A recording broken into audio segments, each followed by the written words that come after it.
de la República, doctor Luis Alberto Lacalle Herrera. Señor Ministro de la Suprema Corte de Justicia, doctor Eduardo Turel.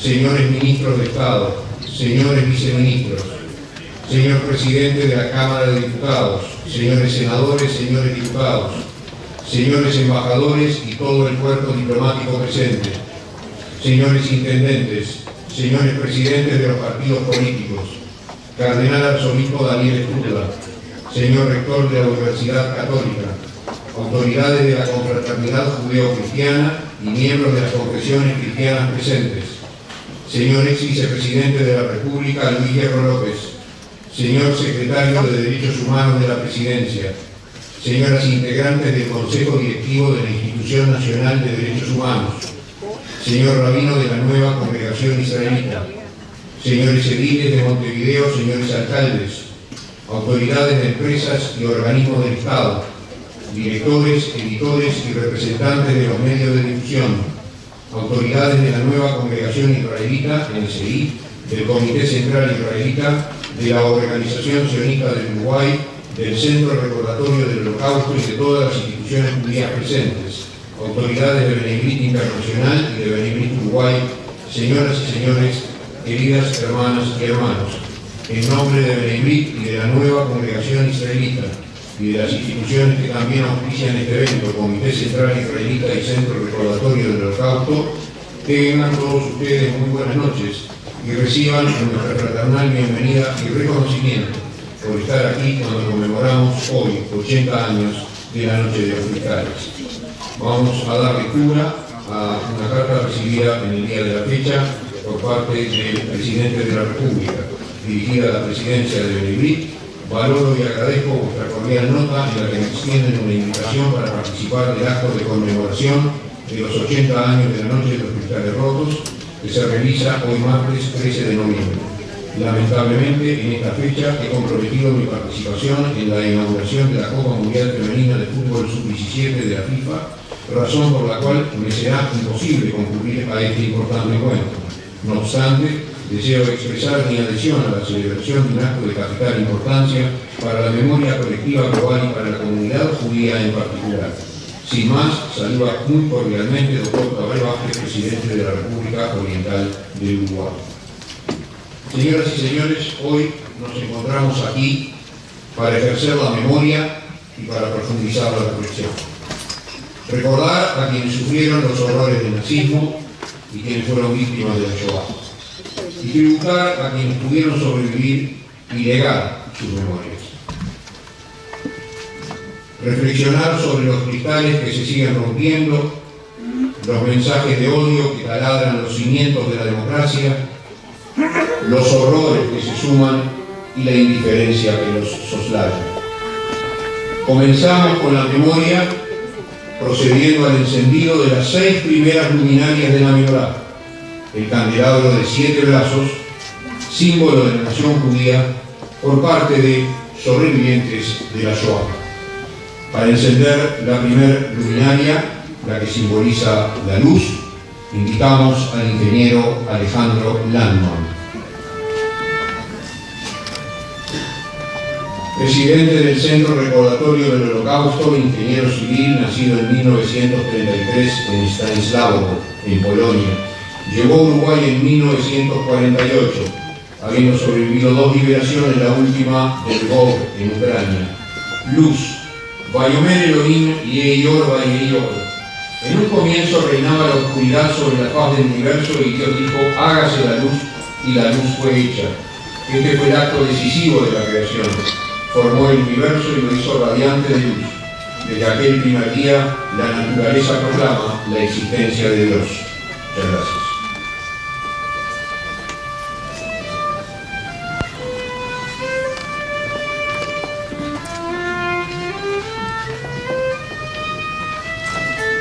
Para encender la luminaria que simboliza la justicia, invitamos al señor Isaac Bodohovich. Justicia lo que buscarás, Tzedek Tzedek. La justicia mantiene al mundo, dirige las actividades de todos los hombres y ordena los asuntos humanos, fortalece al débil y reprime al soberbio, asegura el equilibrio entre iguales derechos y nos da fuerzas para cumplir con iguales deberes. Isaac Borojovich llegó a Uruguay en 1946 con su madre Prinz, luego de sobrevivir guetos y campos de concentración, el último Bergen-Belsen. Su hermana de 8 años fue asesinada en Auschwitz, su padre en el campo de Steinberg. Hace 2 años publicó un libro, Isaac Borojovich, La memoria uruguaya de la Shoah.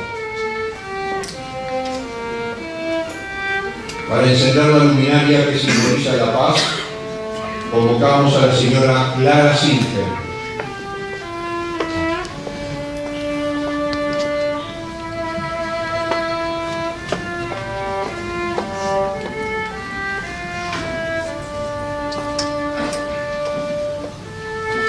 Paz, Begayama Tzedaka Shalom Ba'avodat Tzedaka Shtipa Retach Olam. Y la obra de la justicia será la paz y su efecto tranquilidad y seguridad permanentes. El trabajo del hombre y el goce de los frutos de su esfuerzo requieren de la paz como garantía. La seguridad del hogar y su santidad, así como el mantenimiento de la verdad, solo están aseguradas bajo el manto de la paz. La señora Clara Singer nació el 13 de abril de 1923 en Satu Mare, Rumania. Llegó al Uruguay en junio de 1947 con una beba de 10 meses. Vino desde París gracias a la organización Joint y es sobreviviente del campo de Ravensbrück. Para encender la luminaria que simboliza la benevolencia, convocamos a la señora Sara Filut.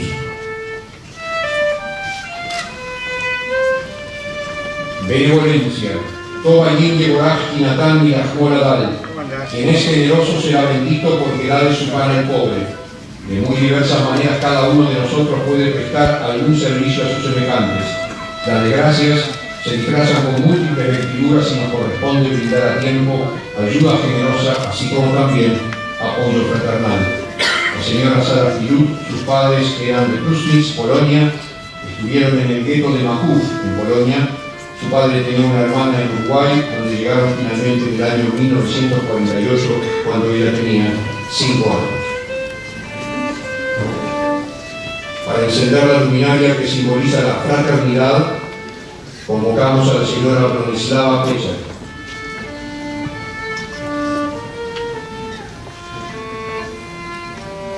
Fraternidad. Viajata y viajaca moja, amarás a tu prójimo como a ti mismo.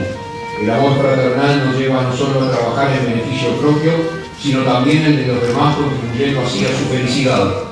El amor fraternal es en suma la virtud que une al hombre con el hombre. Bronislava Pecha nació en Polonia, sus padres le entregaron a una familia cristiana y nunca más lo vio. Llegó a Uruguay en 1947 con sus tíos y primos. Para encender la luminaria que simboliza la concordia, convocamos al doctor Elías Luz.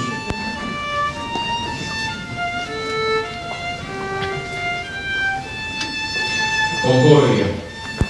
Cinema todo manay y tajín cambiaja. He aquí cuán bueno y agradable que los hermanos se mantengan unidos. No es la discordia ni el choque de fuerzas, sino la cooperación, lo que hace posible una vida hermosa. La concordia entre los ciudadanos hace la fuerza de un pueblo. Este espíritu ha dado al pueblo judío su poder en el pasado y es la esperanza de su porvenir. Elías Lutz. Cuando Alemania nazi invade y ocupa Bélgica en mayo de 1940, la familia Lutz huye inmediatamente de Amberes. Hostigada por fuego enemigo desde el aire, caminan hacia Francia. Para poder llegar a Inglaterra, la familia se ve obligada a separarse. Elías, de 5 años, y su hermano Isaac, 1 año, logran cruzar el Canal de la Mancha con su madre. Reunificados con su padre 2 años después en Cuba, hasta el fin de la guerra, llegan en 1947 al Uruguay, donde Elías llega a ser abogado, docente y secretario de la Presidencia de la República. Pero la mayoría de la familia quedó atrás en Bélgica y en Polonia, y fue exterminada. Sus tumbas no tienen nombres ni tienen lápidas. A los efectos de encender la luminaria central, que simboliza la verdad, tenemos el honor de invitar al orador central de este evento, ministro de la Suprema Corte de Justicia, doctor Jorge Chediak, a quien acompañarán la señora embajadora de Israel, Dalit Ronen, y la presidenta de Benegrit, doctora Ana Milensky.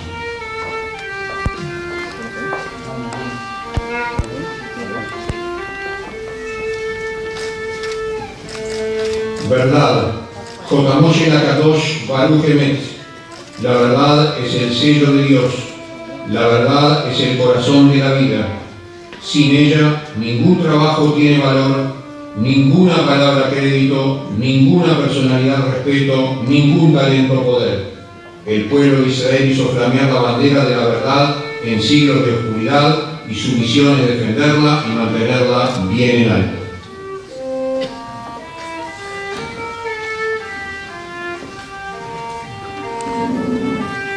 Señoras y señores, hemos tenido el privilegio de escuchar durante todos estos minutos a Magdalena Britos, violinista de la Orquesta Juvenil del Solde que dirige su padre, el gran maestro Ariel Britos, Premio Fraternidad de Música de Benegrit. Simplemente un agradecimiento enorme a Ariel, a Magdalena por acompañarnos esta noche con sentimiento, con solidaridad, en una interpretación musical que sin duda nos ha llenado a todos de emoción. Proyecto Shoah, Memoria y Legado del Holocausto, lleva más de una década de actividad docente y esclarecedora, transmitiendo la importancia de educar en valores y en respeto a la diversidad en los ámbitos educativos del Uruguay, fomentando el interés de toda la sociedad uruguaya en la lucha contra la discriminación y la indiferencia, involucrando jóvenes, fomentando la memoria y el aprendizaje de sucesos históricos que marcaron el destino de la humanidad, posicionarse como un referente en toda la temática del Holocausto y los derechos humanos en el ámbito educativo de nuestro país. Invitamos a la integrante de la directiva del proyecto Shoah, Sofía Machón Bauer, para que nos ilustre sobre la obra que están realizando. Muy buenas noches a todos. Estamos muy agradecidos y orgullosos de que el proyecto Shoah vuelva a formar parte de este acto. Hoy nos convoca una nueva conmemoración de la Noche de los Cristales Rotos. 80 años han pasado de aquella fría noche de Alemania nazi, donde se destruyeron más de 7.000 comercios, 1.400 sinagogas y se deportó a miles de judíos. También fue la noche en la que 91 personas fueron asesinadas, abriendo el marcador de víctimas fatales del nazismo. En nuestras visitas a las UTUs y a los liceos del país, comenzamos nuestro taller hablando de las 6 millones de víctimas judías que murieron bajo la ideología nazi. Con el fin de que los estudiantes puedan dimensionar esta cifra, utilizamos algunas comparaciones. 2 veces la población de Uruguay, 100 estadios centenarios llenos, o, si quisiéramos dedicarle un minuto de silencio a cada una de las víctimas, tendríamos que callar por 11 años y medio. 11 años y medio, y sin contar las víctimas que el odio y la intolerancia han seguido cobrando incluso después de la Shoah, después de la Declaración Universal de los Derechos Humanos, después de las leyes que penalizan cualquier tipo de discriminación o de delito de odio, después del trabajo que los docentes realizan diariamente educando a los adultos del mañana. Esta cifra, lamentablemente, sigue creciendo y hace menos de 3 semanas aumentó 11 minutos más. Desde la creación del Proyecto Shoah nos hemos propuesto honrar a todas las víctimas, pero no desde el silencio, sino desde la palabra, utilizando el arma más poderosa y exitosa, la educación. Varios años han transcurrido desde que los liceos nos han abierto sus puertas para poder compartir una mañana o una tarde con los alumnos. En promedio realizamos 20 actividades a la semana con una duración de 90 minutos.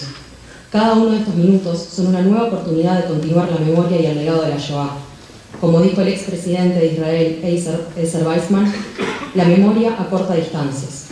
Cada vez que contamos la historia de la Shoah, traemos al día de hoy y de esta manera no solo honramos a las víctimas, sino que también apelamos a la permanente construcción de una sociedad más tolerante, pacífica y diversa. Luchamos a diario contra cualquier expresión de racismo, discriminación y manifestación de odio, con la esperanza de que estas ideas no se multipliquen ni echen raíces en nuestra sociedad. Nuestro campo de batalla está en los salones de clase. Cada día que nos vestimos con el uniforme del Proyecto Shoah, pasamos a ser parte de un colectivo mayor que cada uno de nosotros por separado. Nosotros nos sentimos privilegiados de que las instituciones de educación del país nos sigan invitando año a año. A cambio, Cada vez que vamos a un liceo o a una UTU, brindamos el mejor taller para que los jóvenes uruguayos puedan crecer con una mente abierta y más tolerante. 9 años han transcurrido desde el inicio de los talleres del Proyecto Shoah, y si bien es mucho tiempo, aún no habríamos terminado de callar por todas las víctimas que fallecieron durante la Shoah. En nombre de la directiva de este año, de los 30 educadores activos y de los más de 100 voluntarios que supieron trabajar en el proyecto, nos comprometimos a seguir haciendo ruido y a seguir construyendo un mejor mañana. Buenas noches, muchas gracias.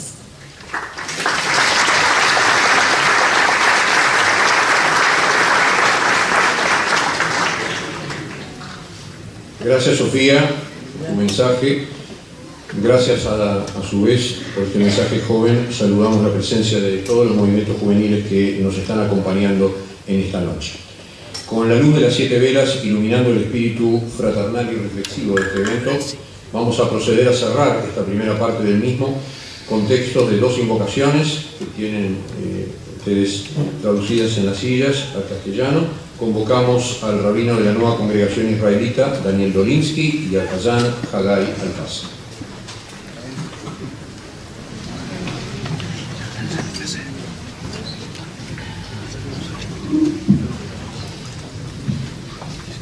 Permítanme, antes de compartir la plegaria para honrar la memoria, compartir alguna reflexión, porque creo que no hay plegaria sin reflexión, tampoco hay reflexión sin la elevación del espíritu.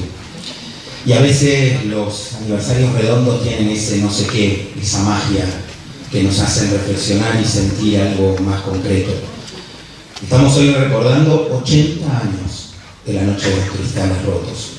80 años puede ser un montón de tiempo, pero puede ser la nada misma si lo medimos contra la historia de la humanidad. Puede ser solamente un ayer, y eso es lo que debería ser para nosotros, un ayer. Sin duda, cuando decidimos, todos los que estamos acá, estar hoy acá, es porque queremos gritar desde el fondo de nuestro corazón, nunca más. Ahora, si yo miro los últimos 80 años de nuestra humanidad, ¿cuántos nunca más tenemos? Hemos llenado el último siglo de nunca más. Nos pasan cosas e inmediatamente, cuando no nos gusta lo que nos devuelve como imagen de existencia, decimos nunca más. ¿Y saben qué? Hemos vuelto norma y regla en nunca más, que debería ser la excepción. Y nos hemos acostumbrado a decir nunca más, pero ¿cuántos de los nunca más que decimos son desde la convicción de que lo que queremos que nunca más ocurra, nunca más ocurrirá? ¿Saben qué? Si miro la noche de los cristales rotos y lo que sintieron aquellos que les tocó vivir en primera persona, y nosotros hoy decimos nunca más, 80 años después, no podemos garantizar bajo ningún concepto que no vuelva a ocurrir. Pero tenemos una suerte. Depende nada más ni nada menos que de nosotros mismos.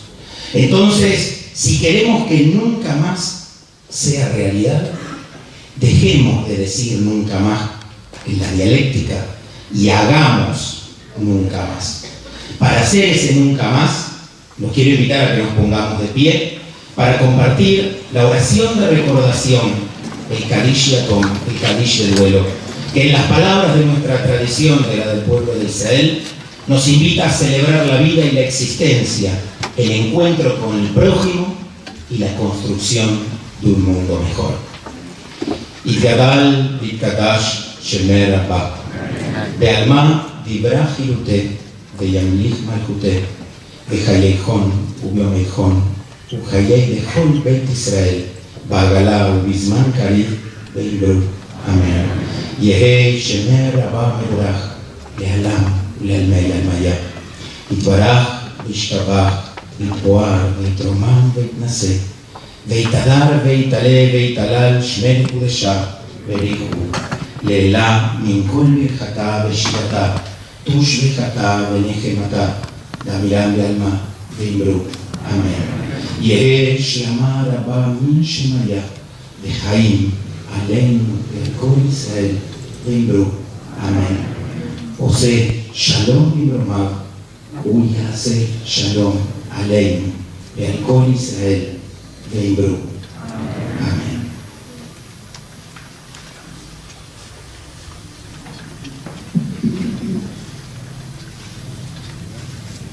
El Malé Rachamim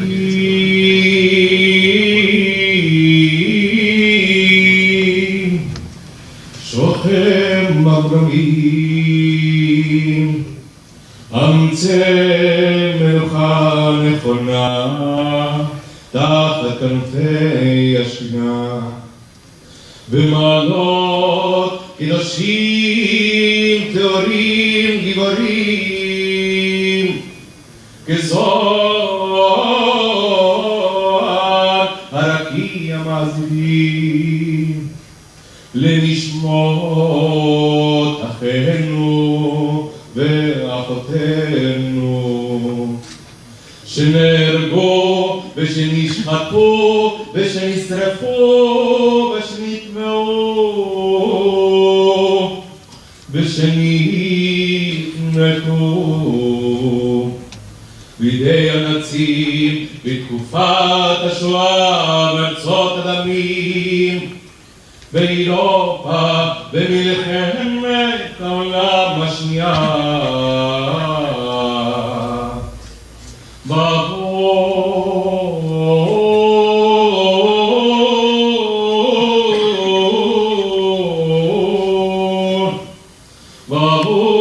שאנו מתפללים לעילוי נשמתם. לכן מלאכים יסירם לשאת את כנפם לעולמים ויצרון החיים את נשמתם. אדוני ונחלתם בגן עדן תהא מנוחתם וינוחו שלום על משכבם ונאמר אמן.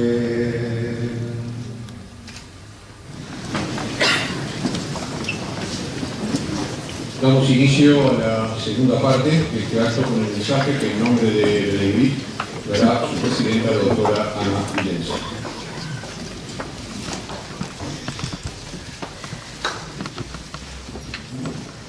El inicio de la Shoah es el programa acontecido en Alemania y Austria del 9 al 12 de noviembre de 1938.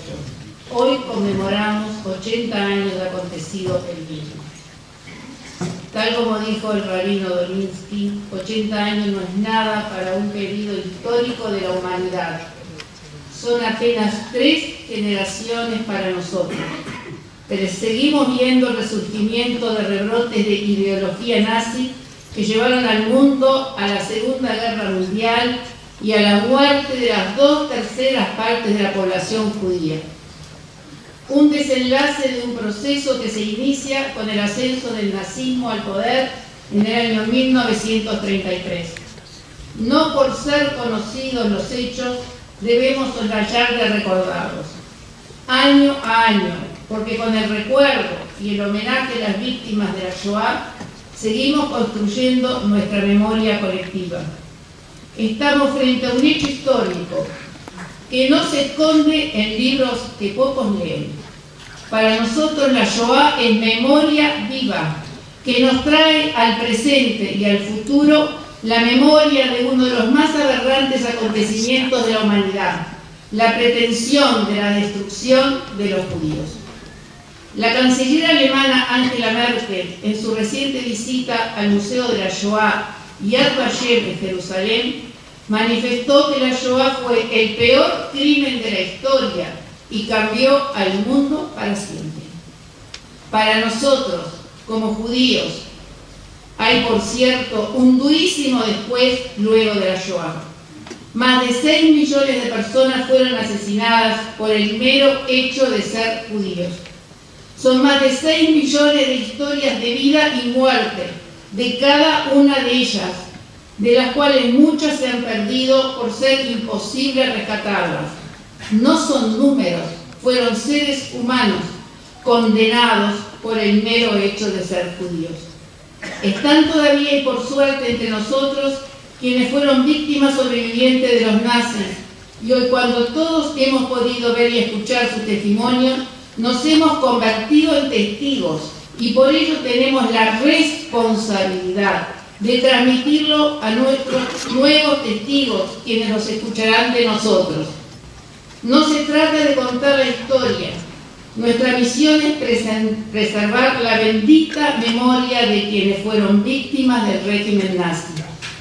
Hace pocos días se produjo el peor crimen de odio en suelo norteamericano contra judíos cuando un neonazi se arrogó el derecho de asesinar a 11 personas en una sinagoga y dejar a muchas otras heridas, todas atacadas por el mero hecho de ser judíos. La inmediata respuesta de la ciudadanía y de las autoridades del gobierno de Estados Unidos, por cierto, fueron absolutamente diferentes a las del pogrom del 9 y 10 de noviembre de 1938 orquestado por el gobierno nazi. Los judíos quedaron a la merced y en manos del vandalismo y la besanía de los nazis.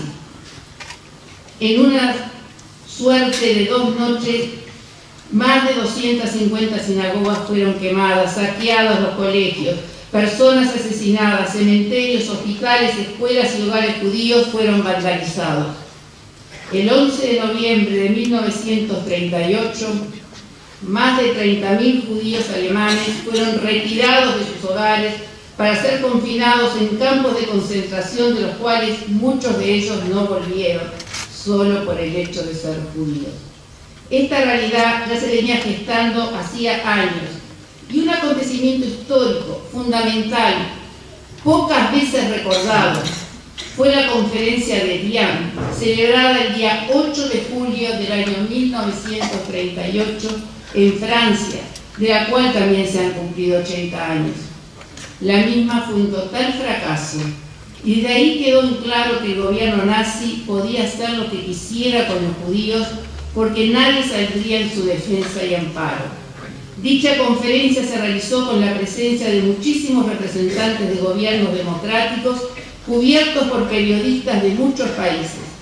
La conferencia fue convocada por el presidente Roosevelt a los efectos de discutir y dar solución al tema de los refugiados judíos que estaban escapando de los nazis.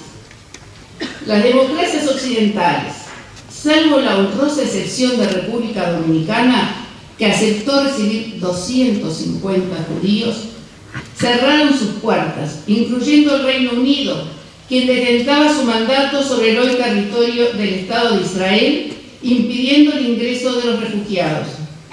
Testigo y delegada a dicha conferencia fue la señora Golda Meir, quien después fuera primer ministro del Estado de Israel, quien refirió en sus memorias la humillación que sintió con la respuesta de quienes se decían países democráticos, condenando a los judíos a la suerte que le tenían planificado los nazis. Hoy estamos aquí para honrar, recordar, preservar la memoria de la gran tragedia de la Shoah, actuar en concordancia al dictado de nuestra conciencia, y que el nunca más signifique nunca más, y ser las voces de quienes ya no están físicamente con nosotros. En un escenario mundial como el de hoy, el que reviven nacionalismos a ultranza, la xenofobia, la discriminación, nosotros como sociedad civil, plural, democrática, debemos trabajar de consumo para que el nunca más no sea una mera ilusión o expresión de deseos. Naibrit ha condenado y condena sin titubeos toda forma de terrorismo. Por eso, hoy nos solidarizamos con los ciudadanos de Israel que en estas últimas 48 horas han vivido en los refugios, porque en Hamas ha alcanzado más de 400 cohetes, siempre contra escuelas, hospitales, centros comerciales, buses, vivienda. Nuestra solidaridad con las familias de los fallecidos y los heridos, y nuestra renovada condena al terrorismo. Desde su nacimiento, hace 175 años, Naibrit ha asumido trabajar por una sociedad sin discriminación por ningún motivo, al tiempo que desde que pasamos la tragedia del Holocausto, Estamos comprometidos a que la memoria viva de la Shoah sea el gran faro que en nuestros objetivos enfrentan toda forma de racismo y en particular antisemitismo. Muchas gracias.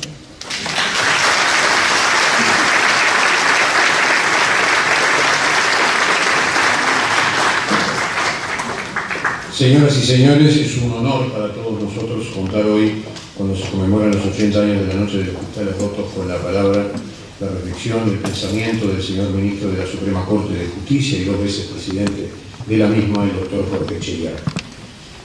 El doctor Jorge Chediak, doctor en Derecho y Ciencias Sociales, otorgado por la Facultad de Derechos y Ciencias Sociales de la Universidad de la República, juez de paz, fue letrado de primera instancia, ministro del Tribunal de Apelación en Familia, ministro del Tribunal de Apelaciones en lo Civil, ministro de la Suprema Corte de Justicia desde 2009 en adelante. Ejerció la presidencia de la Suprema Corte de Justicia en los periodos 2010-2011, 2015-2016. Profesor ayudante de Sociología en la Facultad de Derecho, profesor titular de Introducción a la Judicatura en la Facultad de Derecho, secretario de la Comisión Directiva de la Asociación de Magistrados Judiciales, miembro de la Comisión Directiva de la Asociación de Magistrados del Uruguay, integrante de la Comisión de Presupuesto de la Asociación de Magistrados del Uruguay, ha actuado en actividades internacionales múltiples, fue declarado huésped ilustre de Santa Ana de los Ríos de Cuenca y recibió las llaves de la ciudad, de Ecuador, Cuenca, Orden del Mérito de la Cooperación Judicial Latinoamericana, distinción de reconocimiento al mérito de la Sociedad Libanesa de Montevideo, Uruguay, hijo pródigo de la diáspora libanesa, Unión Libanesa Cultural Mundial y Asociación de Jóvenes Uruguayos Libaneses. Declaración de huésped distinguido de la ciudad de Santo Domingo, premio Jerusalén otorgado por la Organización Sionista del Uruguay hace apenas un mes, en el 2018, en nuestra ciudad, autor de varias publicaciones y de un currículum muchísimo más largo que este. Pero ya deseamos dejar en el uso de la palabra como corresponde, y orador central de este evento, al doctor Jorge Chediak.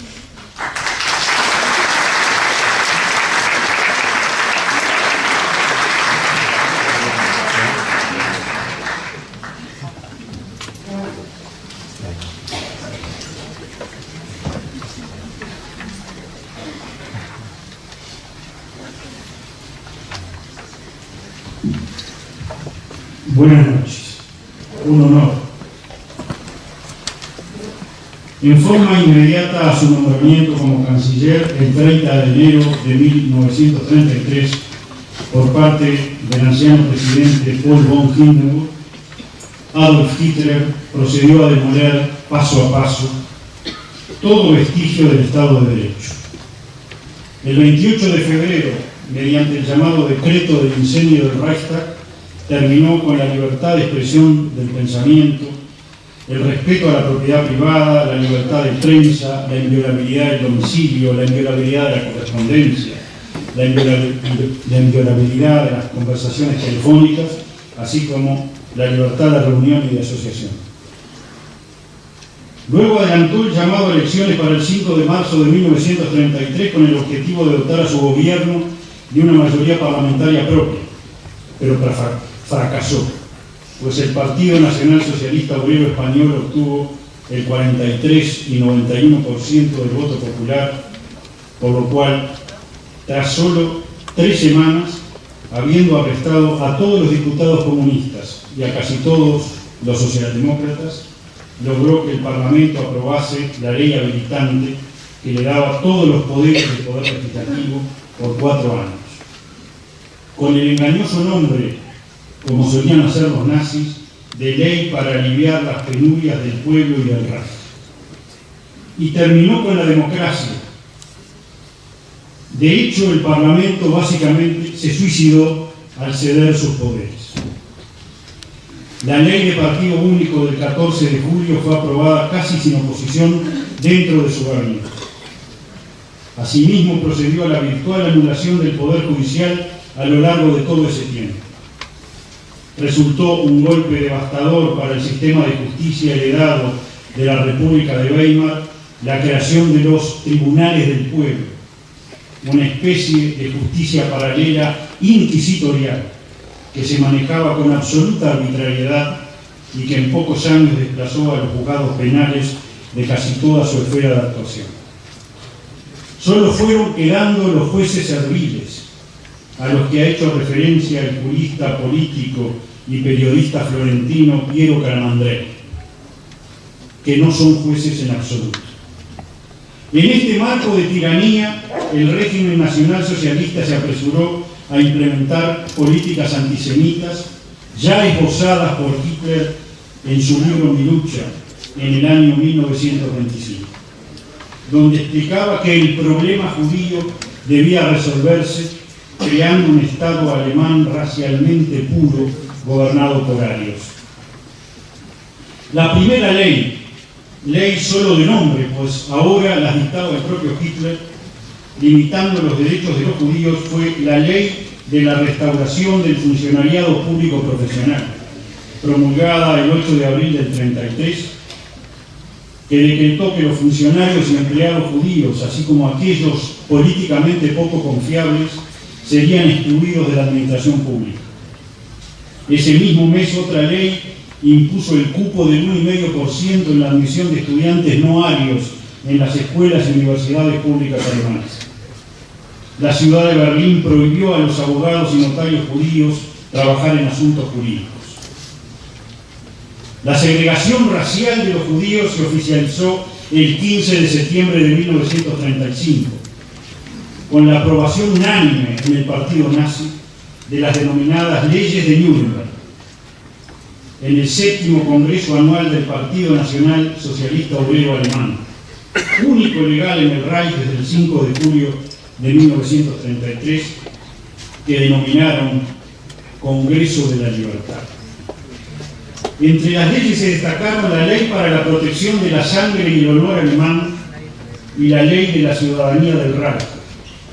Los nombres obviamente no hacían a la esencia, sino que ocultaban la esencia, que fueron redactadas en breve lapso, algo así como 48 horas, porque había que llenar un vacío inesperado en la agenda de Hitler. Las redactó el ministro del Interior del régimen, que en esa misma ciudad resultó ejecutado por ahorcamiento el 16 de octubre de 1946, en cumplimiento de la sentencia dictada por el Tribunal Militar Internacional de Nuremberg. Esas leyes no discriminaban en base a la creencia religiosa, sino en base a la ascendencia racial, lo que vedaba a los judíos una posible escapatoria a través de la abjuración formal de la fe, como la que teóricamente tuvieron, por ejemplo, los testigos de Jehová. Y condujo a la que la discriminación abarcara a quienes ya no profesaban el judaísmo, incluso monjas y sacerdotes católicos y pastores protestantes de sangre judía. Estas leyes tuvieron el perverso efecto de determinar y definir la situación racial de cada una de las personas residentes en Alemania, que se vieron obligadas a acreditar oficialmente su pureza de sangre o ausencia de ella.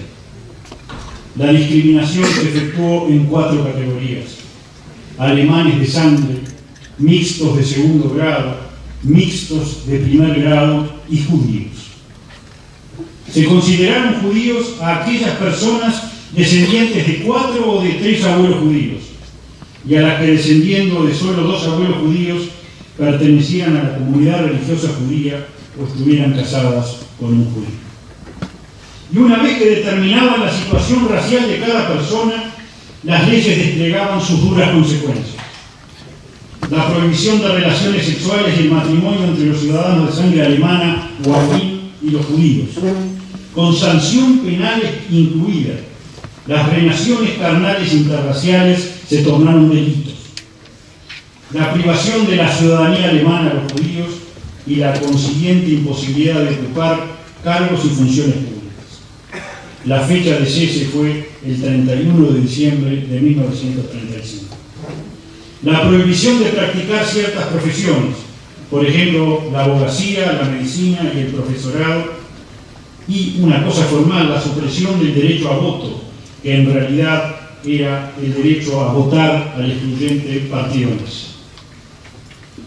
Como es sabido, la Noche de los Cristales Rotos constituyó una serie de linchamientos, vejaciones, homicidios y ataques combinados ocurridos en la Alemania más nazi, comprendiendo también a Austria, durante la noche del 9 al 10 de noviembre de 1938, dirigidos contra ciudadanos judíos, mientras que las autoridades alemanas observaban sin intervenir. Los responsables nazis presentaron estos ataques como una reacción espontánea de la población tras el homicidio de Ernst von Bragg, tercer secretario de la Embajada Alemana en París, el 7 de noviembre de 1938, por un joven judío polaco de origen alemán, Herzl Greenspan, atentado que perpetró porque sus padres habían sido deportados a Polonia en condiciones miserables. Pero en realidad, los destrozos, homicidios y los atentados fueron ordenados por Adolf Hitler, fueron organizados por Joseph Goebbels, ministro de propaganda, y fueron cometidos por miembros de la CSA, secciones de asalto del partido nazi, de las SS, escuadras de protección responsables de forzar la política racial nazi y luego de dirigir los campos de concentración y exterminio, de las juventudes hitlerianas, de la Gestapo, que era la policía secreta, del SD, que era el servicio de inteligencia, y de otras fuerzas de la policía. Los ataques dejaron las calles cubiertas de vidrios rotos pertenecientes a los escaparates de las tiendas y a las ventanas de los edificios de propiedad judía.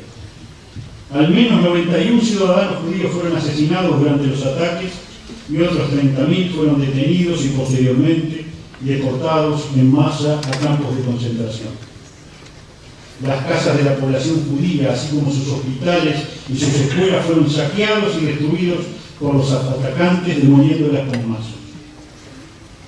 Más de 1.000 sinagogas, el número es incierto, fueron quemadas y más de 7.000 tiendas de propiedad de judíos fueron destruidas o seriamente dañadas. Ninguna de las personas que cometieron delitos esa trágica noche fue sometida a juicio, con excepción de quienes violaron a mujeres judías, que resultaron incriminados no por las violaciones en sí mismas, sino por haber transgredido las leyes raciales de Nuremberg que vedaban el contacto interracial. Y cuando la población en general se indignó al tomar conocimiento de la magnitud de los daños ocasionados materialmente esa noche, el gobierno nazi obligó con lógica insana a los propios judíos a costear su reparación. La noche de los cristales rotos fue seguida por una persistente persecución política y económica a la población judía. Los sucesos de este año 1938 aumentaron drásticamente la inmigración judía, que se duplicó en 1939.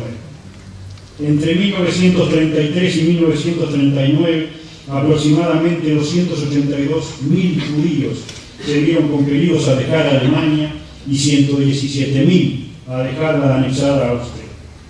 Los lugares de acogida fueron Estados Unidos, Palestina, Gran Bretaña, América Central y América del Sur, entre otras democracias. Pero en general, los eventuales países de acogida no modificaron sus cupos y leyes migratorias, lo que hubiera permitido un escape de mayor envergadura. La humanidad no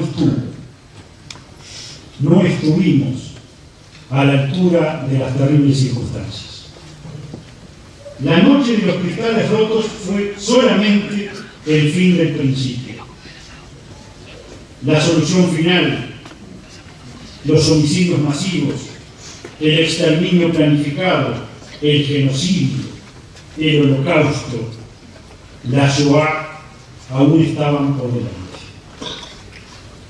El 3 de abril de 1945, ante el temor al avance de las tropas aliadas, los nazis ejecutaron en forma salvaje a 8.000 prisioneros en el campo de la muerte de Ohrdruf, satélite del campo de concentración de Buchenwald.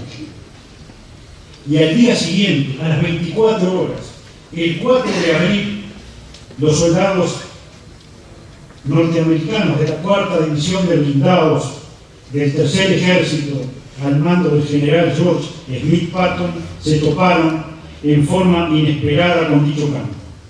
Fue el primero que liberaron los aliados.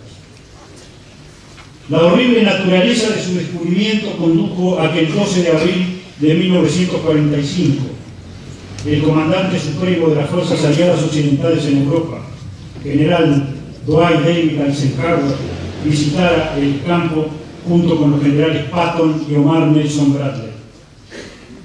El general Eisenhower se refería en sus memorias a Ohrdruf como campo del horror.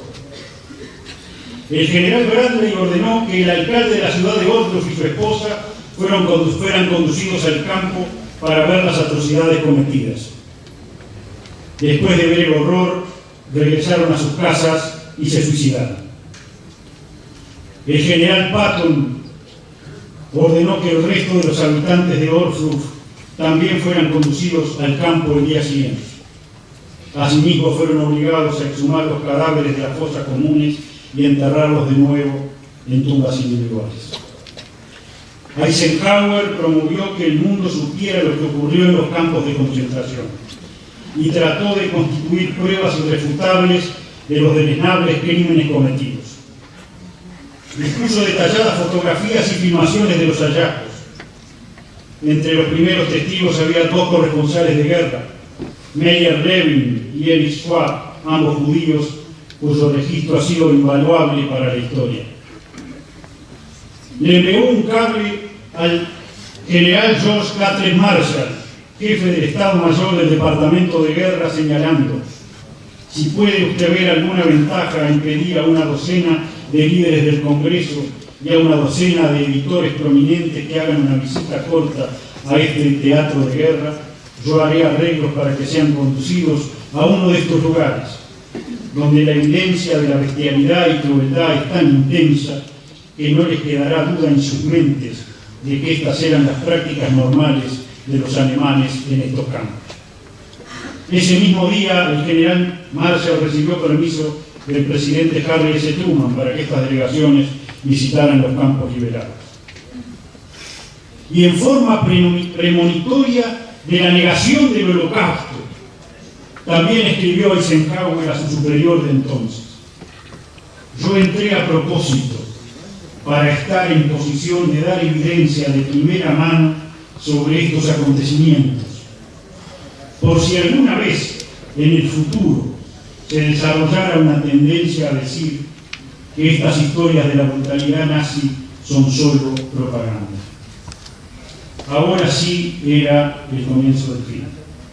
El comandante del campo fue sentenciado a muerte por los tribunales militares estadounidenses de Dachau, análogos a los de Nuremberg, y ejecutado el 29 de mayo de 1946. Muchas gracias.